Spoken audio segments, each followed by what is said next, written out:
just then we did some experiments to validate the model, just a nano notation for a given bearing materials. You can see on the bottom the measurement here, and this is the residual print, the depth of the residual print versus the maximum load in millinewton.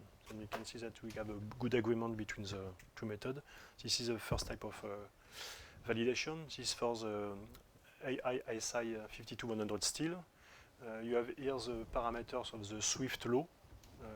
As I said before, you have B.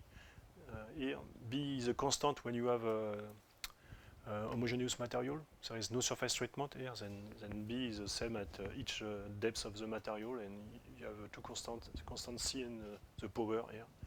And this is a Swift law for this material. You can see the yield strength, which is very. In fact, this is the conventional yield strength, which is at 0.2%, because usually the definition of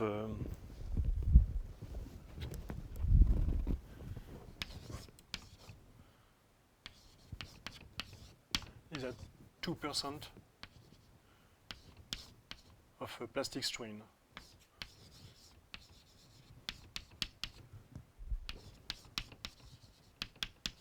Which means that when you unload here, when you have here 0.2%, this is the definition of the yield strength. And if you use that, the yield strength is very, very high. What we do in the lab, mostly we define the yield strength. We call that the micro yield strength.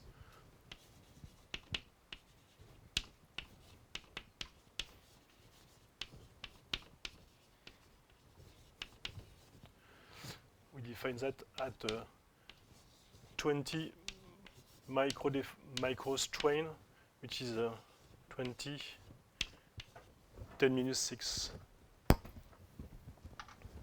Which is smaller than this one, maybe 1,300 megapascal, something like that. Okay, then I will show you first a validation. As I said before, it will be made on a thrust bearing with only 3 balls, with ceramic balls, with this very well-known bearing steel. You have here the diameter of the ball, 9.5 millimeter. This is the micro yield strength. You can see the difference, which is 1,000. What I call here, this is what we call sigma Y0, the micro yield strength. The load was provided to give a contact pressure of 5.7 gigapascal, then we are far beyond the elastic domain. And this is the radius of the contact between the ball and the flat washer, which is in fact a flat washer. Then what we did was to put 3 balls, and we made a rotation of the top outer ring of, I don't remember, maybe a quarter of turn. Okay, then first, for the model, if we compare kinematic hardening and isotropic hardening, we have the same solution. Then it doesn't matter the type of hardening that you are using. And also we did only one cycle, only one rotation, one movement. This is a plastic strain distribution. Then you can. What is interesting here is to see the magnitude. The maximum is about 0.7%. This is what you can expect when you have a load of 5.7 gigapascal. It's very difficult to have a higher plastic strain. And there is some difference, but at the surface and far from the surface, but it's very, very small, I think. And the same, this is here the residual print. Okay, then what we can measure easily is the depth. This is depth. With a profilometer, optical profilometer, or laser profilometer, it's possible to have a very nice view of this print in both directions. Then again, you can see there is a small difference between both. Now, what happens if we are rolling? Then the same parameters. This was before just for indentation, loading, unloading with a vertical loading. Okay, maybe the first interesting thing is that then the maximum Hertz and pressure is 1. Okay, this is a dimensionless graph. Then if you have no plasticity, you have an elastic response of the material, the maximum pressure will reach this point. Okay? Now, if you have plasticity, of course, you decrease the maximum pressure. In red, you have what you have during vertical loading and unloading. This is indentation. In blue, this is what you have when the ball is rolling. Something which is surprising is that the maximum pressure is higher when it is rolling. Okay, I will go back to that later, but can be explained. I will explain you. I did that yesterday already for somebody here in the room. This is the first effect. The second one, which is interesting too, is that the maximum pressure is not in the center of the contact. Okay, and if it is not in the center of the contact, there is a small shift. It means that you have some resisting torque. Okay, then for the elastic problem, you have no resisting torque. If you have a frictionless contact, you need no power to have the ball rolling. But if you have plasticity, due to that, you need some effort. Then you can calculate the power by multiplying, for example, the tangential force by the speed, you have the power, or the torque by the rotational speed. Okay.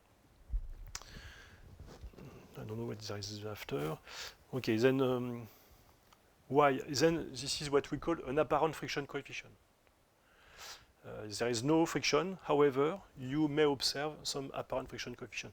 It's the same when you do some machining. When you have some machining, because you have a lot of plasticity and you have some material in front of the tool and not behind, there is some resisting torque, some resisting force. This is what we call apparent friction coefficient. And something also funny is that we observe the same thing for viscoelastic material. It's not plastic, but you have a dissymmetry of the pressure distribution. Why do we have a dissymmetry? This is because you know that the pressure should be always normal to the surface. Okay? And in front of the ball, you have some ridge here, and the pressure is not vertical because you have some slope. Then this is you have some okay, and this is not symmetric in the contact. And this is why we have a dissymmetry. Now, why do we have this difference? Do you have an idea why do we have this difference of pressure? I think somebody should know. But okay, this is because the load is same, so this area will be same. Yes, everything is the same. Yes. So if we integrate this area, so the load should be same. So if the area is less, so the height will be more high. So in the case of rolling, the height is more because it is shifted in that case. Yes, but this is an indirect effect. Maybe this is not the yes. This is something, but this is maybe not the root cause. I will say. The moment acting would cause an additional force. The moment acting. Yes. So first the load is there, also the moment acting is causing. Okay. Or maybe there is two different discussions. The first one is about why we have a resisting torque or force, and the second point is why do we have a different maximum pressure. Okay. Maybe I can stay first by the maximum pressure. Then this is the elastic situation before loading and after loading. Okay, and if you redo several simulations, you will have always the same. And let's say that here you will have this pressure. Okay. Now, if you do the same with elastic plastic material, I will plot only the unloading situation, because before loading this is the same. Okay. For the unloading situation, you have that after unloading, because you have a permanent print. Of course, you can move the ball on the top here, but you can stay like that, okay? And if you remember yesterday for the Hertz theory, here the equivalent radius for here, the equivalent radius is 1 by R1 plus 1 by infinite. Then R1 equal R. Here, if you do a second loading, for example, you will have something like that with R2, which is slightly larger than R1. And then in this situation, here you have the elastic solution, or I can say here elastic. Here you have the elastic plastic.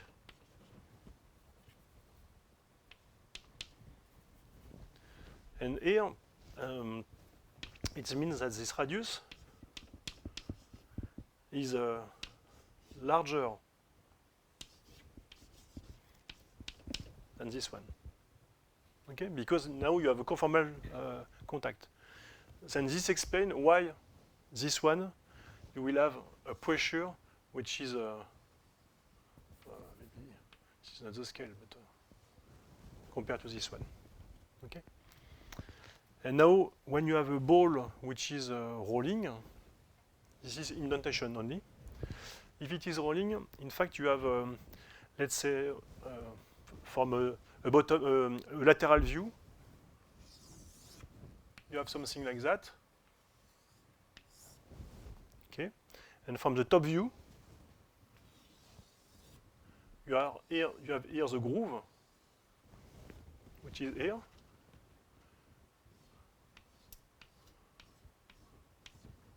And here it's a flat surface. Then here it's a mix between this situation and this situation. On one side you have something which is a groove and not on the front side. Okay, and this is why the pressure is not symmetric, and which is slightly higher than this one. Then the solution here will be something like that. And now, why do we have here, for example, during when it is deformed? Again, I recall here that we have a ceramic ball. Then you can assume that the ceramic ball is like a rigid body, but it's not very, it can be also elastic. But and then here, if you plot the geometry under deformation, the pressure is acting like that. And if you assume that the ball is rigid, all the pressure is going through the center here. Okay. And if you integrate the pressure effect along the horizontal axis, it's purely symmetric. Then there is no effect. In this situation, this is not the case, because here you have the pressure, like that, and here there is no contact. Then when you integrate, you can see that you have a resisting force in this direction. Okay, and this force multiplied by this radius, by the radius of the ball, the force multiplied by the radius of the ball is equal to the torque by the shift. Here, if it is the shift of pressure, then here this is the torque multiplied by delta. And for me, delta is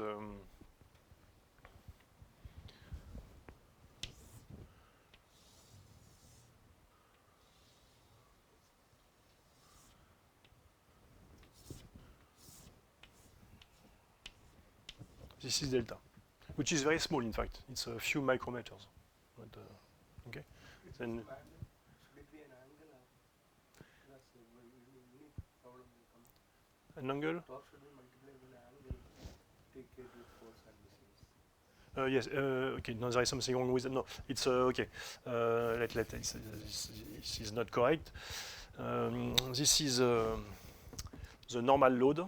Okay, this is okay. Maybe I should define better everything. No. Okay. Let me. Okay. Let's say this is a normal load. Okay. I will call that N. The tangential or resisting force, I will call that T. No T because the torque and the torque M and the torque M. Okay, and I will call the torque M. Okay, then we have T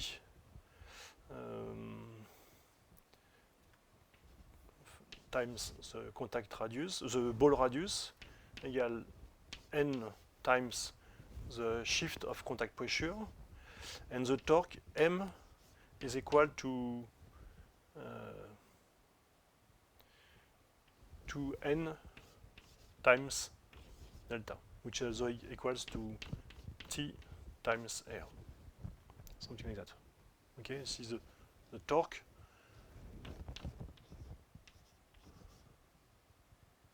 No, not the torque. Tangential force.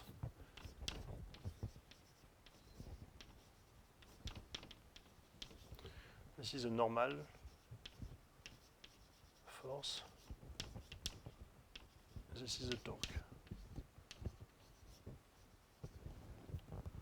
This is how it works.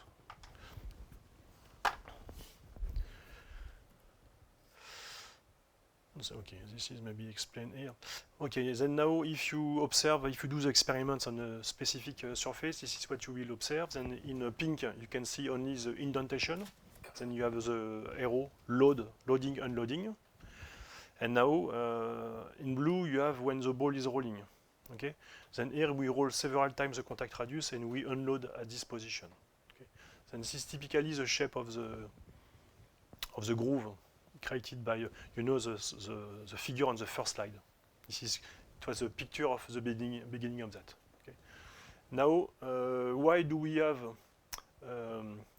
a deeper shape when the ball is rolling? This is one of the questions. Because when you get a numerical result or some experiments, it's always very good to be able to explain what you have this result. And then the reason is because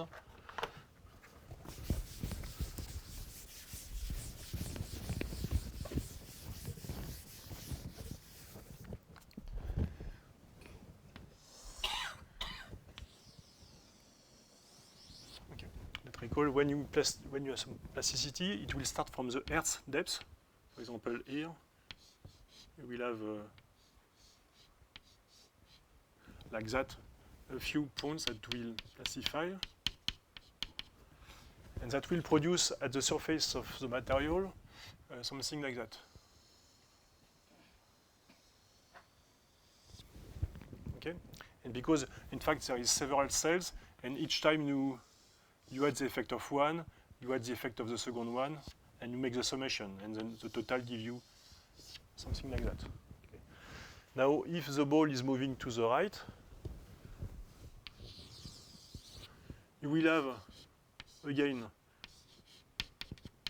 some plasticity at the other elements of the mesh, and then that will also produce, this one only will produce some deformation here at the surface, and if you make the sum of both, it will be deeper. I don't know if it is clear, because you have to superimpose the effect of each. And this is why at the beginning here, the imprint is deeper. Okay. And after a while, you have a stabilization of the imprint, and okay, this is when you unload. And this is for kinematic isotropic hardening. After just one pass. Now, also, you remember that, okay, and this is a typical view of what I said before. This is the beginning of the imprint. Now, this is a simulation for 3 cycles. 1, 2, 3. This is for a ball. This is the electricity ratio. And then this is the first cycle. In red, you have the second cycle, and after you have the third cycle. In fact, after a while, there is no more change. And I also remember that For the first cycle, the ball is rolling on a flat surface, and the second time, the ball will be rolling in a groove. And again, there is some conformity. And naturally, it will decrease the contact pressure. Then there is the effect of plasticity will be less pronounced. Okay. And so we can observe some shoulder in front of the ball always, at the beginning and at the end. This is the original surface. You have some shoulder here. This is the experiment, as I said before, on a thrust washer with ceramic balls and with a flat inner ring. Then, okay, this is a measurement, in fact. So here 1 cycle meaning the ball is taking complete 360 degree rotation. Only 40 degrees or 60 degrees of rotation, yes. There is no full rotation. This is your question? Yes. Here it is 1 cycle. One cycle, yes. In fact, you take the ball, you load, you roll, you unload, and you go back. You load, you roll, you unload, and you go back. Okay? With a thrust washer, it's the same as you load, you make a rotation of maybe 60 degrees, you unload, you go back to the initial position, you reload, like that. Okay? Because experimentally, it's better to do like that than with a single ball. It's very difficult to do that.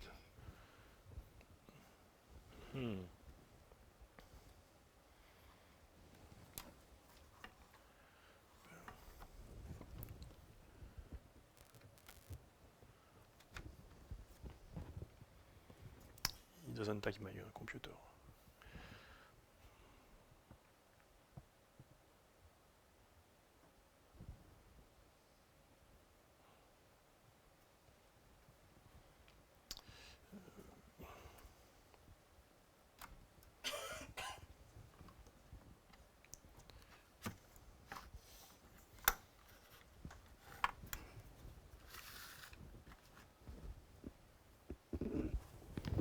I had no animation today.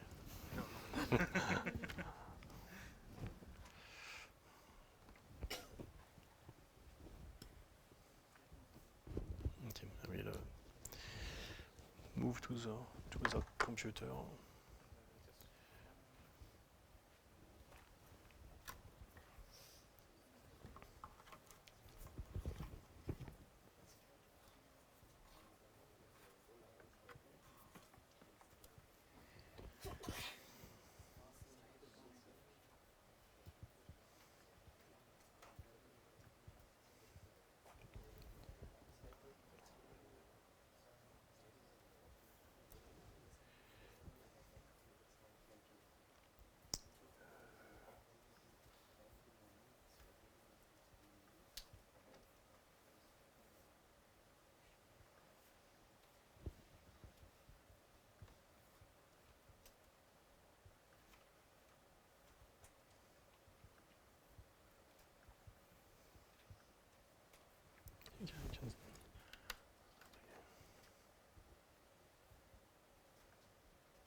I open directly like that?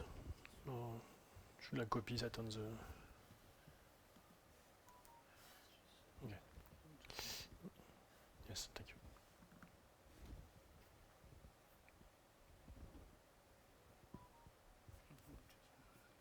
Yes. Just need to go.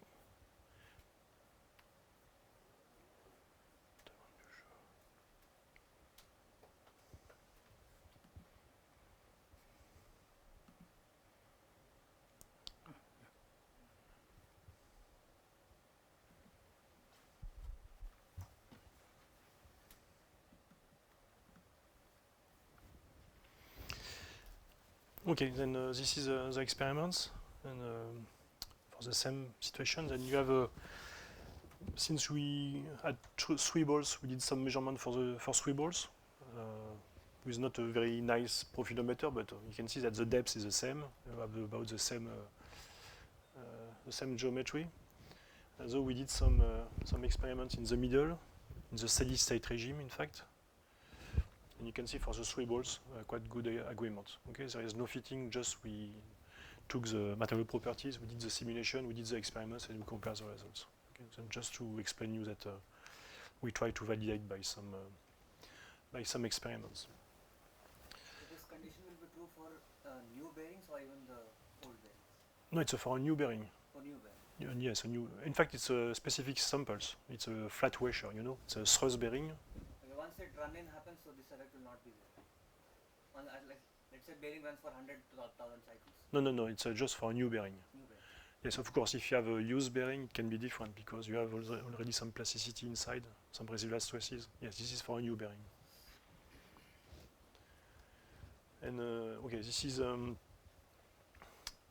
comparison of the experiments and what we can observe after 3 cycles.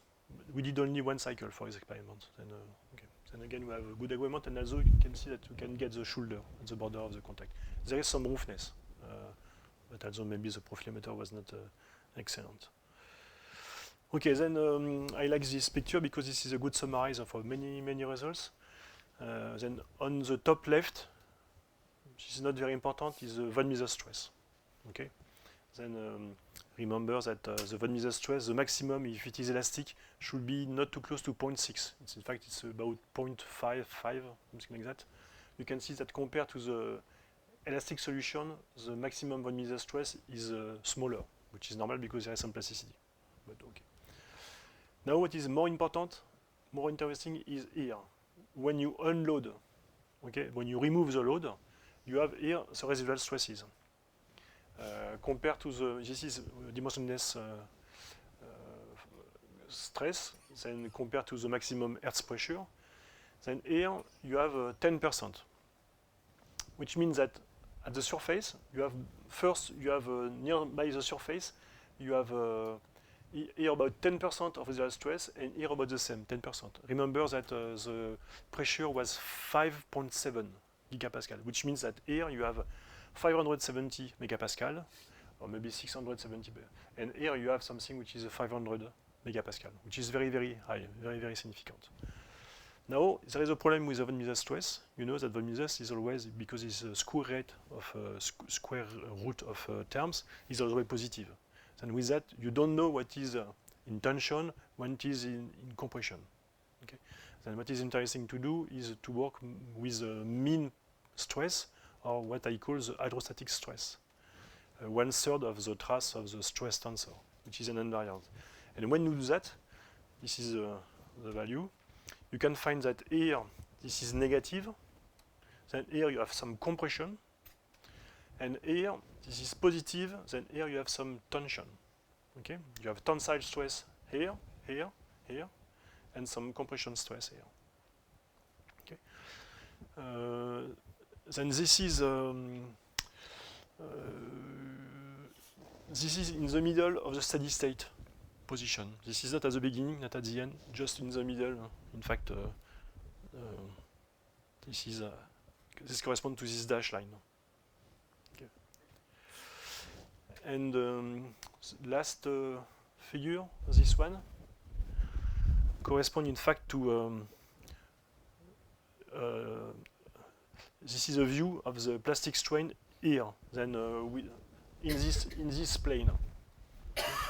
Then you can see that the maximum plastic strain at the beginning is in the order of 1%. It's 0.9 here, 1%, and it's almost constant here. Okay, after you, and this is this way you can see the physics which is behind the rolling of the ball and so on. Maybe last element, as I said before, the plastic domain here is the domain which is not dark blue. Okay, when you have dark blue, you have zero. You have no plasticity. However, there is, you can see here, there is a lot of stresses here, everywhere, far from the plastic zone. This is always the case.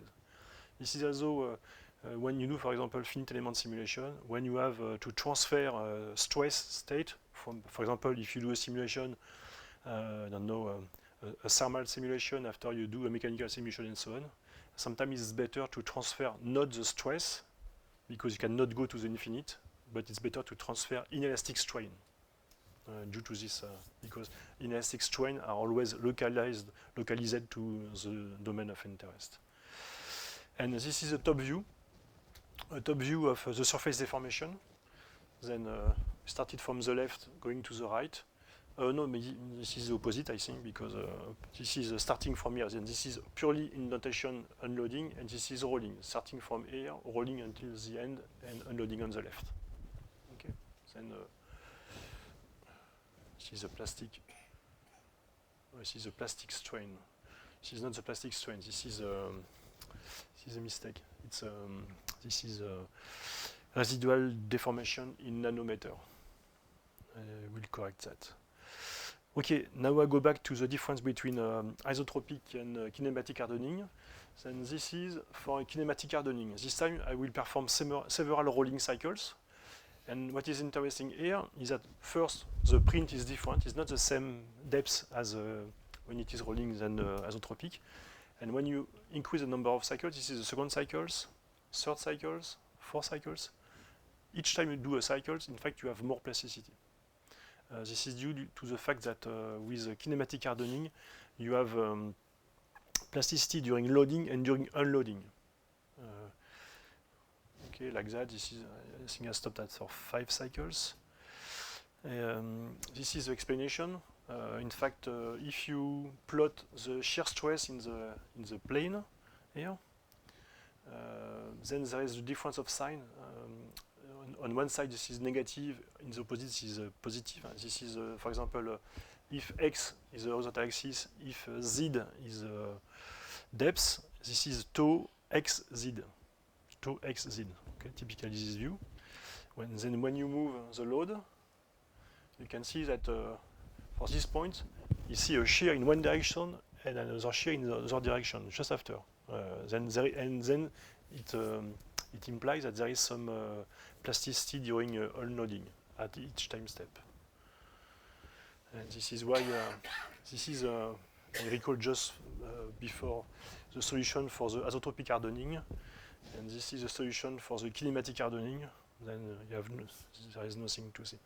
Of course, for a material, these are ideal situations.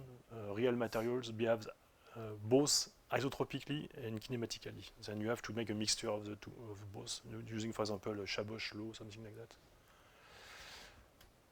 Okay, now I would like to show you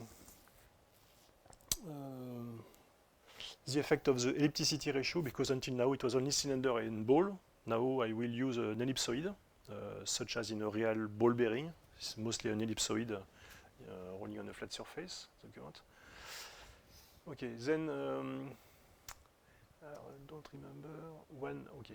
Okay, K means ellipticity ratio. Then I don't know where is. Okay, you can see at the bottom A and B. Then K is B over A. Typically for a ball bearing, K is about it's about 8. Between 8 and 10, something like that. And 1P, 2P means 1 pass, 2 pass. Okay, first cycle, second cycles. Then for the ball, what we have done before, this is the situation for the ball. This is for the same load. The load is 5.7 gigapascal. Then the same maximum load. In black here, you have the solution for the first cycle, second cycle. Then you can see that when you increase the elasticity ratio, typically you can go, for example, for K equal 8, like for a ball bearing. We are here. Then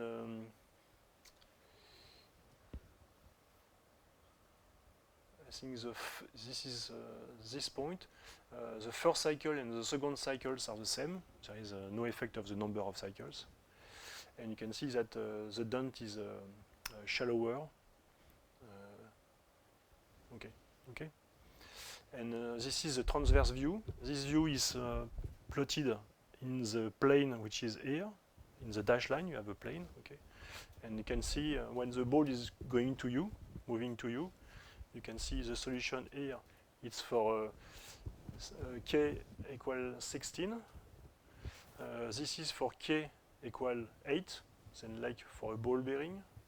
And this is for a ball on a flat surface. This is what you can do with that. It is also possible to have a look on the von Mises stress during loading on the top. Then the vertical axis is the depth, which is dimensionless. You can see that the maximum, for example, for the ball, it's at 0.5 the contact radius, which is the classical Hertz depth for a sphere on a flat surface. And this is the plastic strain. And interestingly, here, the maximum plastic strain is for the ball on a flat surface. When you have an ellipsoid with K equal 8, you decrease by almost 2 or more than 2 the plastic strain, the maximum plastic strain. Okay. And okay, again, I don't like too much the von Mises stress because it's only under loading. What is interesting is what happened after unloading. And then this is more interesting here to see the von Mises stress after unloading, which is the residual stress. You have this type of results. Again, the residual stress here for a ball reach 10% of 5.7 gigapascal.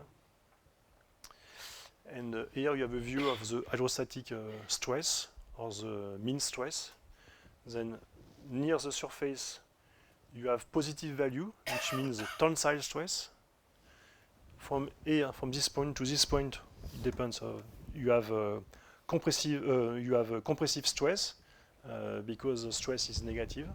Okay, and here again you have tensile stress. And when you integrate each component of the stress tensor, you have 0 within the domain. This is why, for example, a lot of people say that when you shot pin a surface, it improves the fatigue life of the material because you introduce compressive residual stresses. But I will show you later, this is the same result that, in fact, you introduce compressive stresses somewhere and tensile stress elsewhere, and near the surface too. This is the effect of the load. And for the situation, this is for K equal 8. You can see on the bottom left here. Then, like in a ball bearing, you can see the effect of the load level. 4.2 gigapascal is this curve. As I said before, this corresponds almost to the static capacity of the bearing. I never remember. There is 4 gigapascal. I think it's for cylindrical roller bearing and 4.2 for ball bearing, or the opposite. I don't. But then what you can observe here is there is a very shallow imprint at the beginning. Okay. This is how they defined many years ago, 1 century ago, they defined the static capacity of a bearing, when you can start to see some imprint indent on the surface. And when you increase the load, of course, you increase the imprint. It means that when you exceed the maximum, the capacity, static capacity of the bearing, you have some permanent deformation, and that can damage the bearing. Okay. You cannot recover the full life after that. And the same, you have here the effect in terms of stress, and the mean stress with tensile zone, and compressive zone, and the von Mises stress in terms of residual stress on the bottom right, bottom left. Just a snapshot on the effect of roughness, because it's interesting to see what will happen. Then here we have sinusoidal roughness. Then I don't know the wavelength like that, but anyway, you can see the sinusoidal roughness. The contact is about in this area. The ball is here. It's difficult to see, but this is the difference between the elastic solution. This is the initial roughness, and this is the deformed roughness. Then just plasticity, of course, produces some plastic deformation of the roughness, but it's very, very small. And this is not what explains why the roughness before running and after running is not the same. In fact, the roughness change is not due to plasticity, it's due to other mechanisms, such as wear, abrasion, and etc. It's not plasticity. And even with this model, we can perform many cycles. It won't change too much. Okay. Of course, we didn't try to make 1,000 cycles because,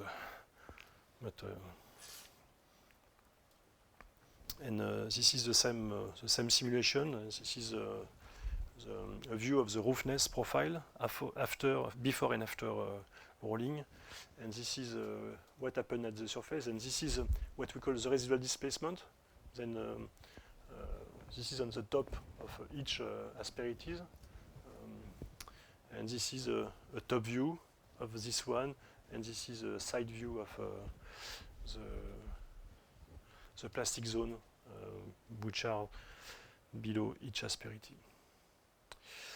Now we can also make some type of simulation if we have a dent. Then this is the initial geometry.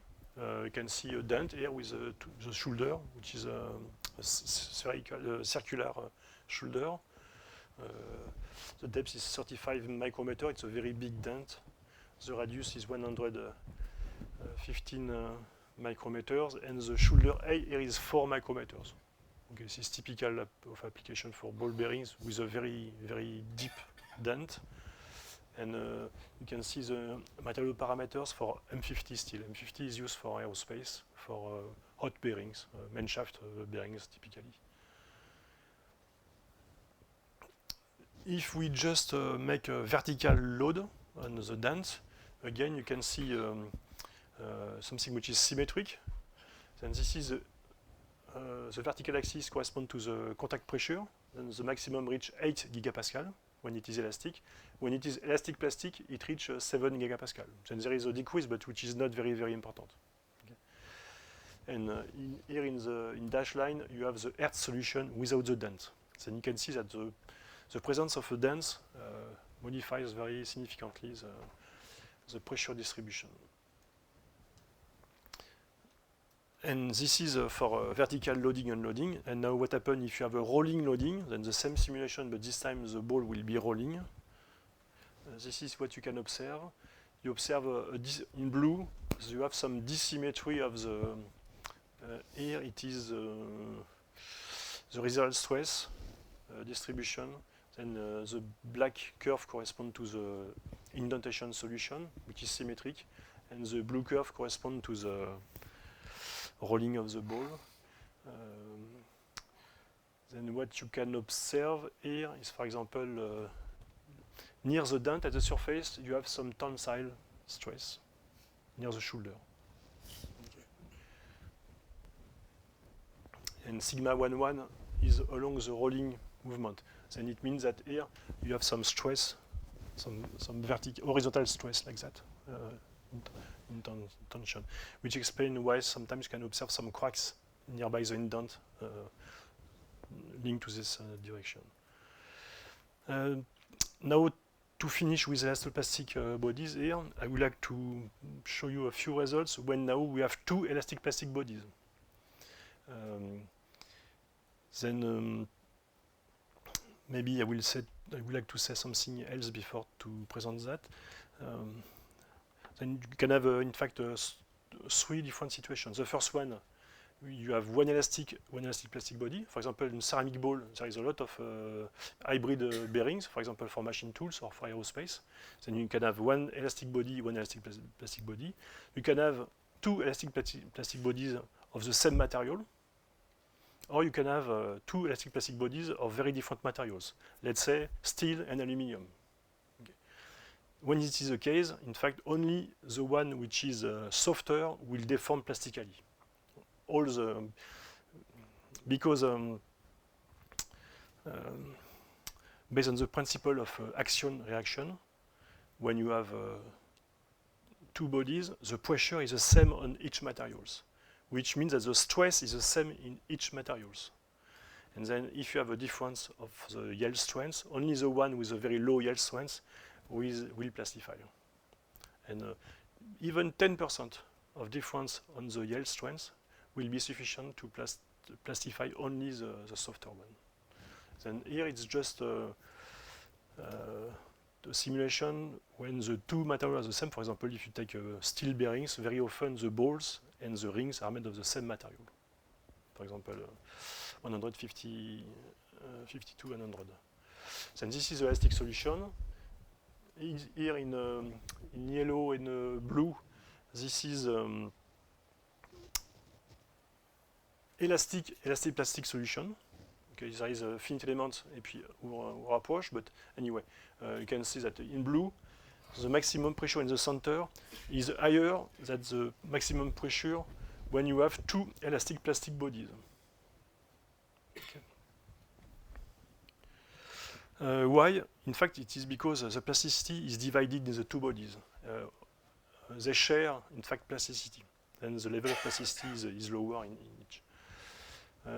This is here another view of the same type of simulation. We increase the load here.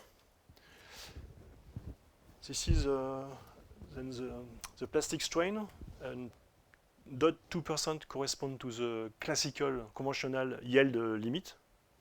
Then you can see that here, then in yellow and light blue, we have the plastic strain. Then when you exceed 2000 Newton, you start to plastify both materials, which correspond here to, again, 4 gigapascal, which is a definition of the static capacity of the material of bearing steel. Now, if you increase the load, here the pink curve corresponds to the contact pressure, the maximum contact pressure when you have only one elastic plastic body, and in blue you have when you have two elastic plastic bodies, which is slightly lower. And this curve corresponds to this one. You have one elastic plastic body. Here, for example, for the maximum load, which corresponds to about 8 gigapascal if you have an elastic model, that produce 2% of plastic strain. And if you have two materials that are elastic plastic equivalent, the plastic strain is lower in the order of 1.4%. Then you have a significant decrease of that.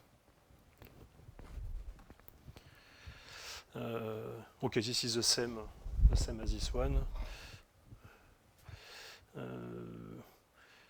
This is what is that? Okay, it's a comparison, another type of view, just dimensionless pressure compared to the elastic solution, but it's the same type of view. Okay, and now I would like to show you two more slides, this one and the next one. I will make some, I don't remember, I will make some, okay. I will compare vertical loading to a rolling loading first, and I will compare a ball on a flat surface to an ellipsoid on a flat surface. Then a sphere on a flat surface, and the second one will be k equal 8, which is an ellipsoid like in a ball bearing. Then here I plot the reduction of the contact pressure for one elastic plastic body, for two elastic plastic body, and here the same curve for the the plastic strain. Okay. Then this is typically the situation we have seen before for k equal 1. Then this is this curve. Now let's try to change the conformity of the rays, and you have now an elliptical contact. which tends to be a cylinder on a flat surface, you can see first that the reduction of the maximum pressure is different. Okay, it is less significant for a cylinder here, and again for one elastic plastic body, for two elastic plastic body, and also here you have the maximum plastic strain for the highest load. Okay, there is some change, but not very significant. There is a slight decrease. I just recall you that this is a vertical loading, which means only indentation. You indent and you unload. Now, if you do the same when rolling, the results are different. Then this is for the second cycle. You can observe that the reduction of the pressure is lower. You know, this is this curve. This is elastic solution. This is the indentation curve for elastic plastic body. And when you have something which is rolling, you are here. Okay, then here the reduction for rolling is smaller than the reduction for indentation. And this is what you can see here. Due to that, the level of plasticity is very different. You have 2% of plasticity on the left for only one elastic plastic body, and here you have more than 3%, then 50% more. Okay? And if you do the same for cylindrical, an elliptical contact like a cylinder, you have almost no reduction of the pressure, and you have a very significant increase of the plastic strain. Okay. Then there is a few conclusions from that if you do experiments, because sometimes somebody can ask you to perform experiments to demonstrate something. First, indentation and rolling is not the same, because sometimes I remember colleagues that were doing experiments with a vibrometer on a surface to try to simulate rolling contact fatigue. Okay, this is very, very different. Okay.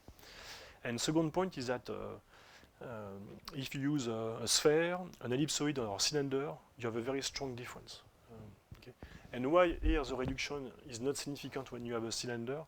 It's because when I said before that for a ball on a flat surface, when you indent, after one cycle, it will be a ball like in a sphere. Okay. The same for a roller. If you have a roller, you still have a print like that when you unload and when you roll. But when you have a cylinder that is rolling, the first cycle it will be rolling on a flat surface, and the second one also, because you know, if you have an infinite roller, if you deform the surface below, it will remain flat. Then the second time, it will roll again on a flat surface. Okay. Then if you want to study the effect of plasticity on rolling contact fatigue, you have to be careful if you perform experiments with cylinder, with ball, or with ellipsoid. Okay.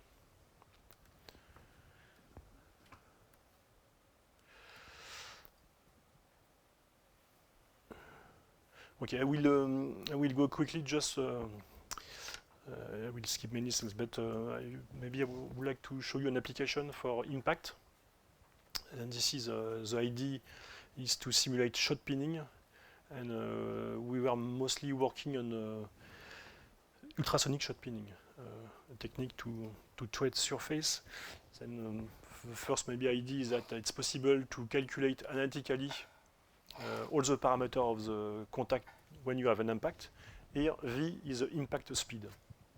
You have a ball which is falling on a flat surface, and here you have the maximum pressure. You have the maximum elastic displacement. Everything is elastic here.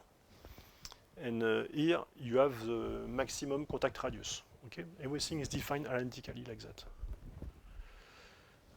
Also, you can calculate the total duration of impact, then during which the ball is touching the surface and will rebound.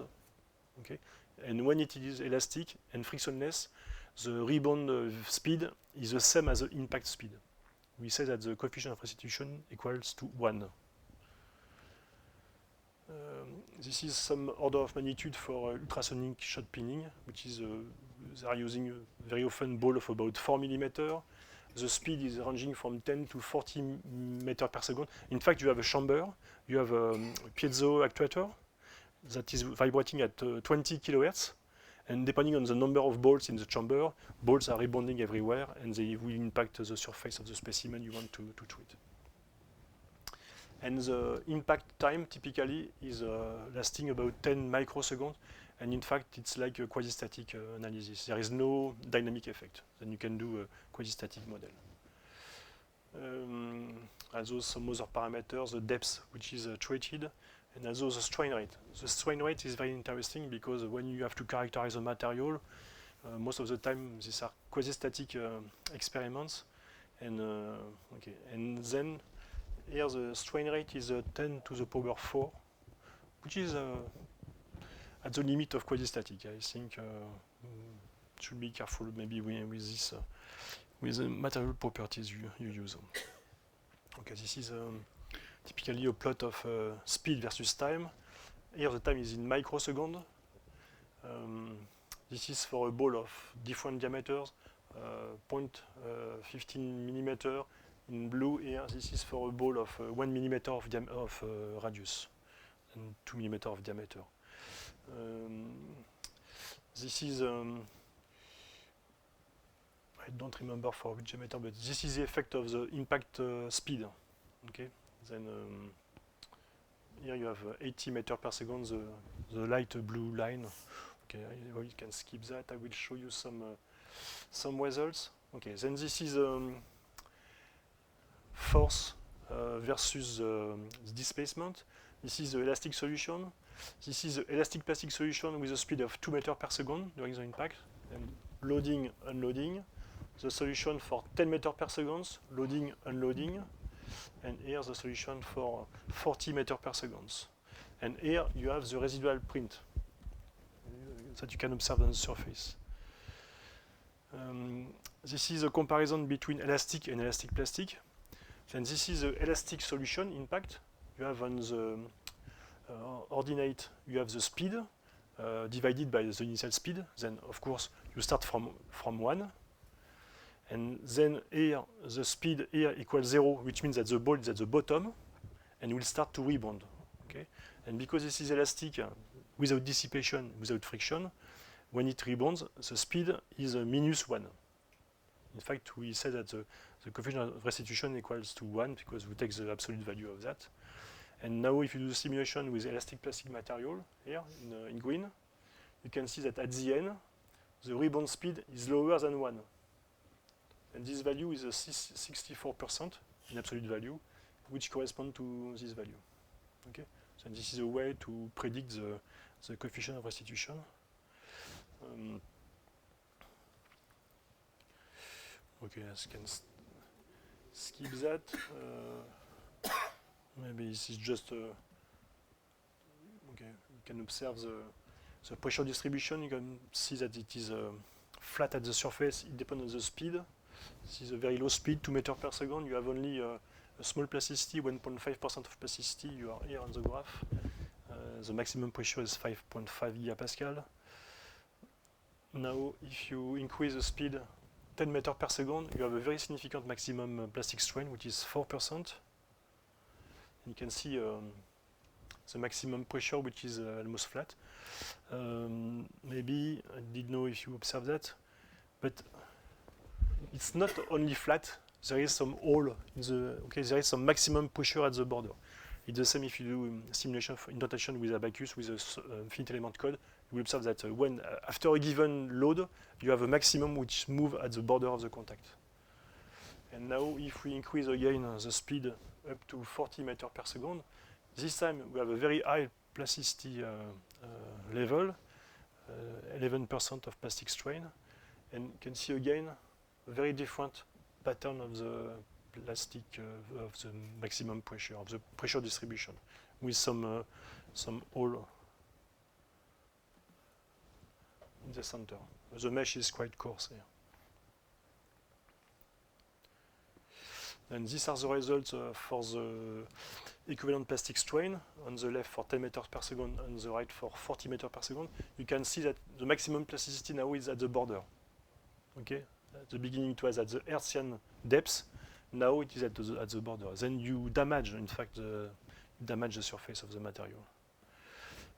Now these are the residual stress. Again, they are always positive because this is a von Mises stress.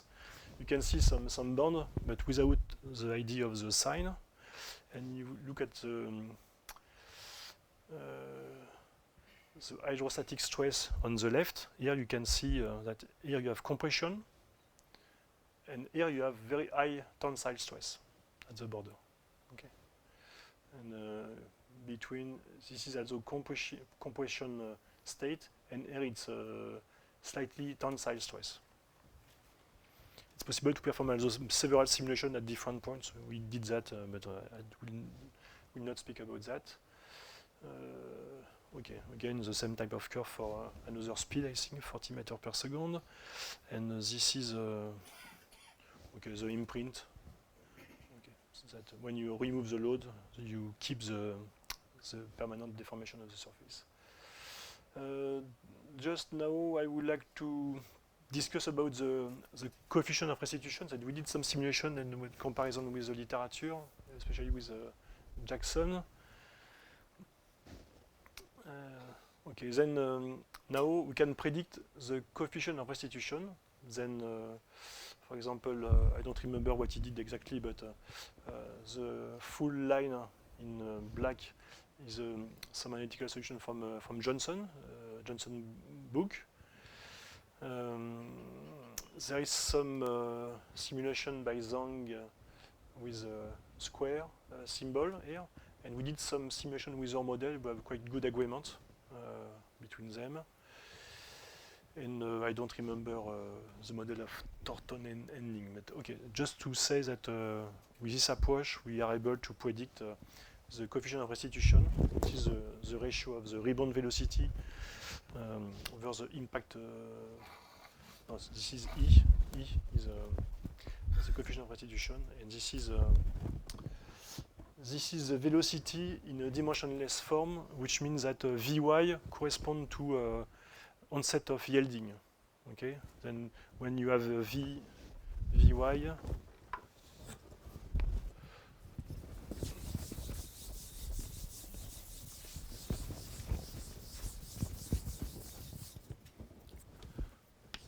when V is lower than Vy, it's elastic.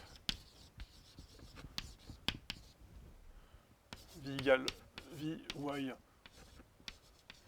The first point starts to yield.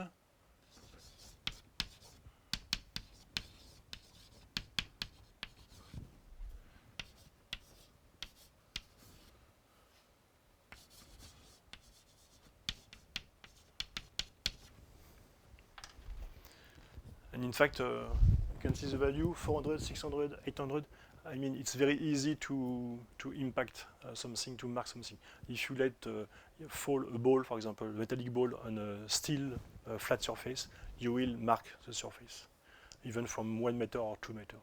Slightly, but we'll mark it. And this is, don't remember. Yes. When for the plastic model here, this is a bilinear model, and this is the elastic domain, and here you define the slope of the hardening law. Then this is the Young modulus, which is E, and here the slope is ET. Okay.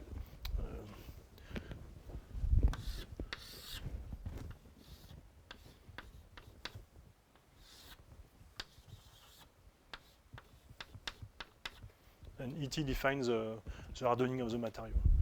And you can see that depending on the ET ratio compared to E, it is 0.8, 0.6, and so on. You are able to predict the coefficient of restitution, again, E, and compared to the versus the impact speed. And on the higher is the impact speed, lower is the coefficient of restitution. And then you can propose some equation to fit the results. Just quickly, so it's possible to perform several impacts at the same point, for example.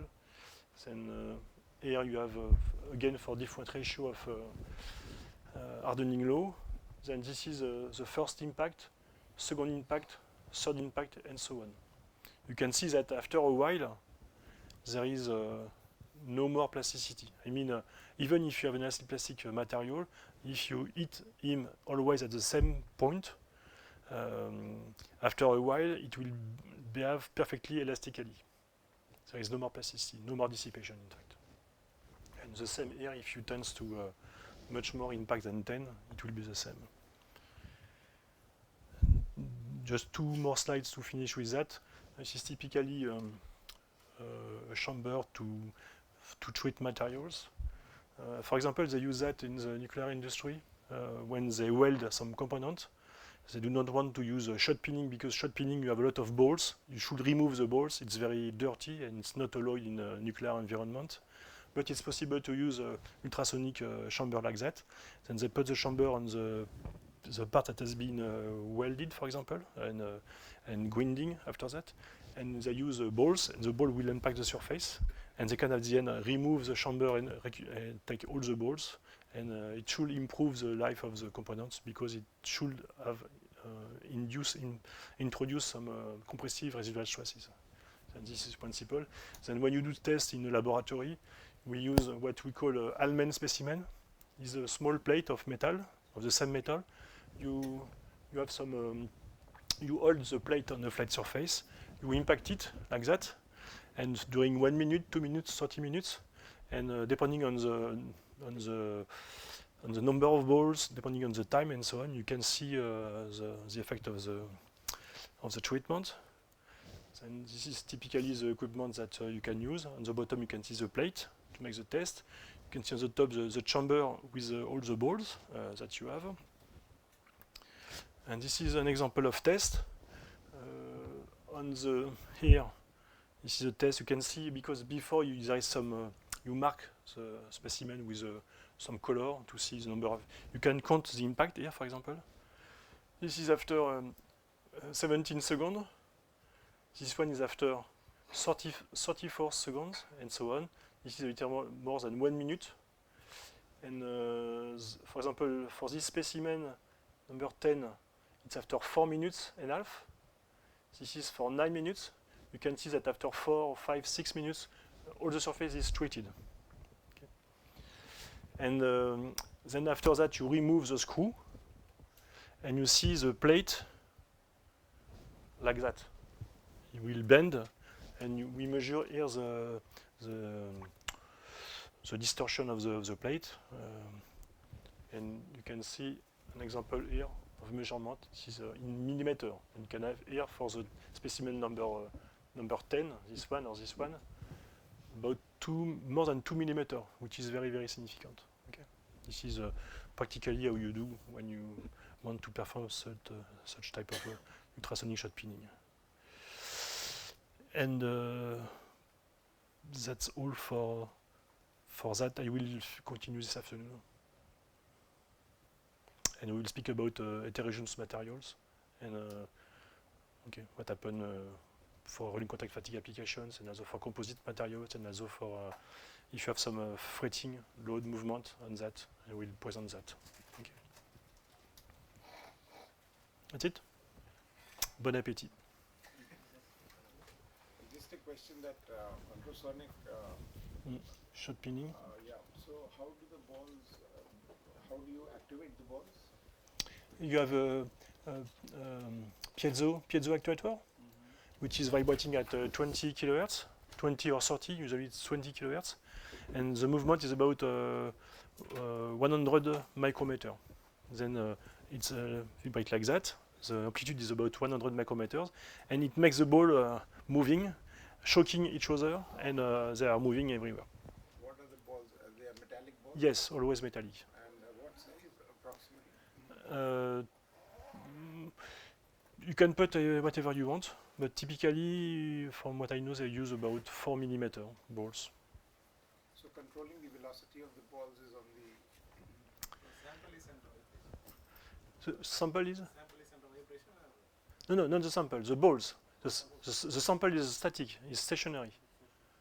Okay. In fact, for example, okay, you need to have the piezoelectric actuator at the bottom, because the ball should go to the to the actuator, and then when it vibrates, after a few seconds, all the balls will move in each direction.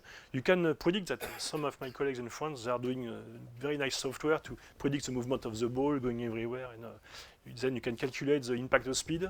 It's not always vertical. There is very often oblique impact and so on. And yes.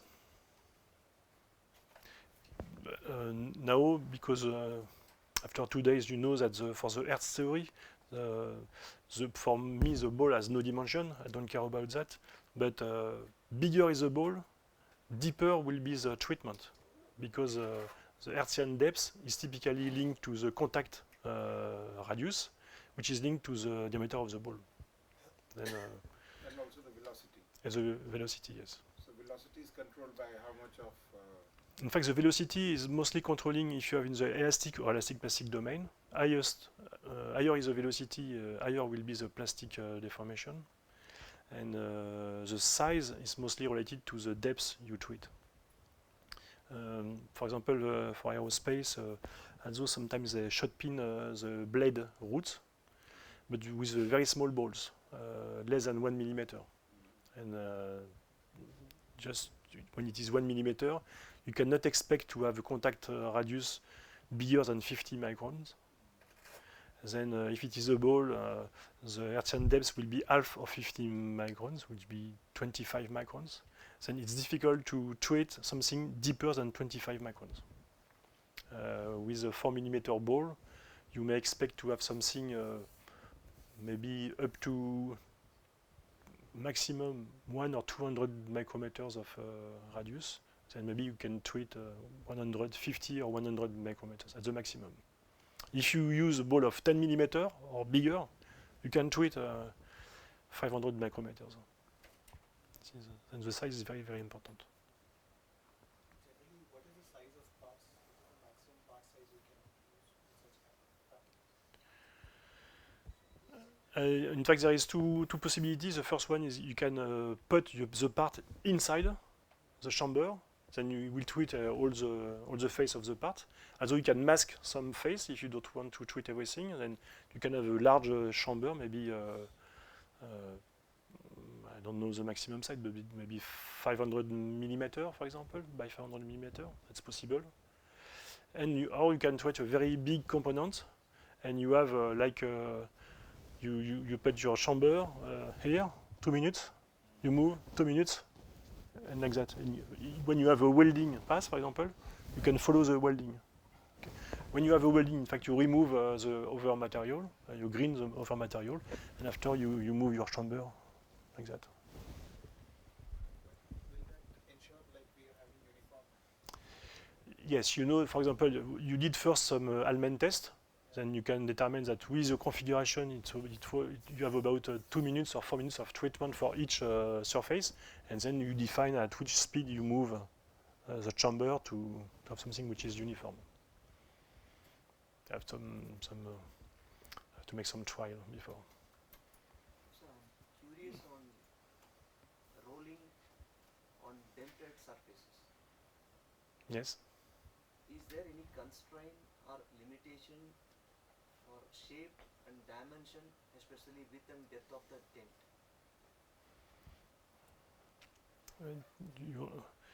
You want to know what is the most critical height of the dent that Maybe around 4.2 GFSL. The ball on dent. Yes. Okay. So we have actually you mentioned that around 35 depth, minus 35 micron depth Yes. of that particular dent. Yes. Width of the dent Yes. microns. Is there any constraint or limitation to create the dent on the surface, or around 84 before that? Hmm. Yes. Okay, in this is an example. This is just a numerical example. But now the question in the company will be, okay, I have some maintenance to do. I have a bearing. I can observe in the bearing a few dents. Some of them are very shallow. They are 2 micrometers deep. I have a few ones that are 10 micrometers deep. I have one which is 20 micrometers deep. Should I change the bearing or not? And this is still an open question. It's still difficult to be accurate about that, but a lot of people are working on that. At GE, I know, Safran also, they are using the tools that we developed for them because what I have presented to you, they are using all these tools, and they are able by artificial intelligence and other type of treatment, then they make a lot of measurement on many type of dance. They make simulation at the same time, and they try to have some idea of what is acceptable to continue the life, or what should be removed and changed. But this is a very critical dent because it's very deep, and the shoulder are very high. Most of the time, the shoulder is less than 1 micrometer, and the dent depth is lower than 10 micrometers. In the reality.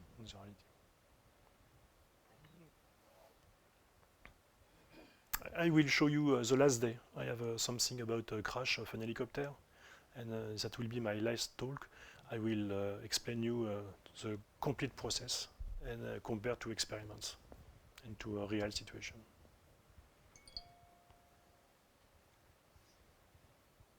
You have any other question?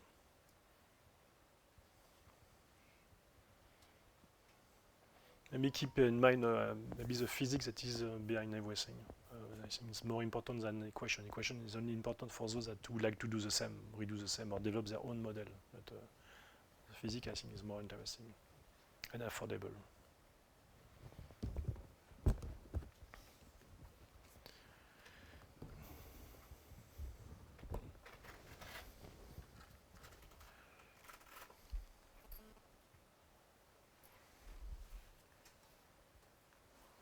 We'll break for lunch.